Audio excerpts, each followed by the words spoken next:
All right, we're going to completely shatter everything you thought you knew about your favorite pop culture monsters. Today, we're diving straight into how ancient survival instincts, harsh environments, and honestly, a massive linguistic misunderstanding birthed the creatures that haunt our screens today. So, when you hear the word ghoul, what pops into your head? You're probably picturing those radiation mutants from the Fallout video games, right? Or maybe the undead zombies dragging their feet in George Romero's Night of the Living Dead. But looking at the actual source material, the true origin of the ghoul is far more terrifying and completely different from the bumbling, mindless creatures we're used to seeing. The contrast here is just stark. The modern ghoul is basically a mindless corpse eater that relies on overwhelming numbers to get you. But the ancient Arabian ghoul, oh man, it was a cunning, highly intelligent predator just waiting for you out in the empty wilderness. It didn't need to break down your door, it just needed you to trust it. Section 1. Arabia's Gods and Spirits, Pre-Islamic Beliefs. To really understand the original ghoul, we have to look at the harsh, desolate reality of the world where these stories first emerged. Ancient Arabs worshipped a super diverse pantheon, tied closely to heavenly bodies and, most importantly, survival. You had gods like Al-Maha and Akhtar, who were associated with irrigation and rain, which were literal lifelines back then. But while the heavens offered salvation, the terrifying, empty wastes of the desert below inspired a totally unique set of fears. Imagine traveling alone in the vast Arabian desert. It meant facing absolute, total isolation.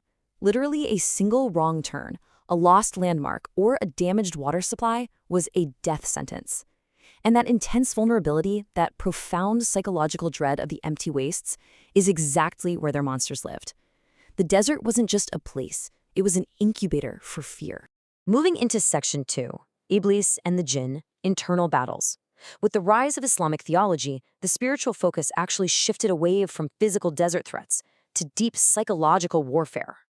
Enter the Jinn. And yes, from this Arabic word, we get the English word genie. They are invisible beings created from smokeless fire. They live parallel to humans, have their own societies, and can be good, evil, or really anywhere in between. So yeah, a far cry from the big, blue, wish-granting character you see in the Disney movies. Now, this introduces a massive shift in how evil was perceived. In this theological framework, Iblis, the devil, doesn't possess you or control you directly. Instead, he uses something called wasawasa. Basically, he quietly whispers sinful suggestions into your mind, and they feel exactly like your own ideas. It's an internal, psychological battle, rather than some physical monster chasing you down. And this psychological battle isn't just theoretical, it's actively fought today. Every year, millions of Muslims reject this manipulation through a communal ritual during the Hajj pilgrimage. By throwing stones at these pillars, they symbolically defeat the adversary, mirroring the story of the Prophet Abraham rejecting the devil's whispers. It's this incredibly powerful collective rejection of internal evil. Section 3. The True Desert Ghoul, a Patient Predator. Okay, let's dive back into the desert and see exactly where the ghoul fits into this complex hierarchy of supernatural spirits. Often categorized by scholars as a corrupted, completely malevolent type of jinn, the original ghoul, which comes from the root word rule, meaning to kill or seize, was a deeply patient predator. It didn't hunt in packs. Instead, it disguised itself as a fellow traveler or maybe a woman in need. It would find you when you were exhausted and alone, lure you off your path, and then seize you when you were completely defenseless.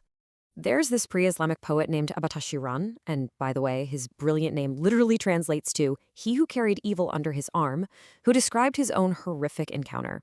He picked up a stray ram in the desert to bring home, only to realize as it grew heavier and heavier that it was actually a hideous, shape-shifting ghoul. Once its disguise was dropped, its true, horrifying form was revealed. So the absolutely crucial point here is how you actually survive an encounter like this. You must strike a ghoul only once with your sword. Just once. Because it's a trickster, it will literally lie there and beg you to put it out of its misery. But if you let it trick you into hitting it a second time, it magically revives and requires 1,000 more strikes to kill. Its greatest weapon is always, always deception. Now, not everyone believed these were physical monsters out there in the sand. Even back in the 9th century, rationalist Islamic scholars like al-Jahiz argued that ghouls were actually psychological hallucinations. When you combine extreme isolation, dehydration, and the intense power of cultural suggestion in the terrifying emptiness of the desert, well, your brain just invents the monster for you. Section 4. the grave-robbing myth, Sidi Newman's tale.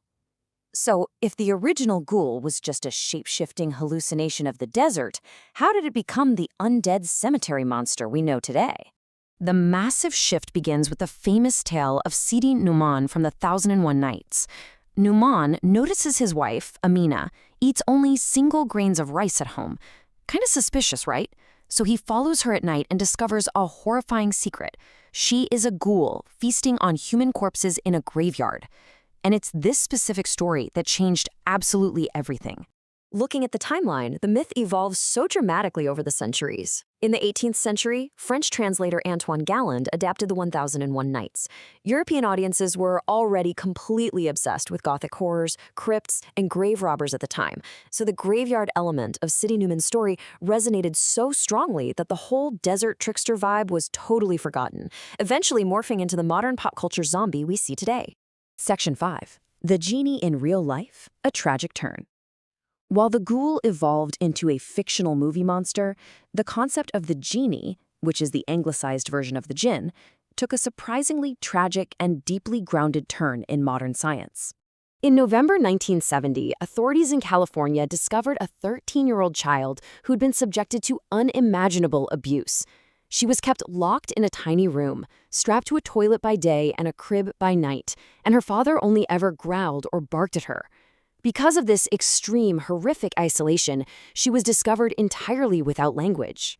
To protect her identity during the ensuing scientific studies on language acquisition, researchers gave her the pseudonym Genie. And the reasoning for that is just heartbreaking.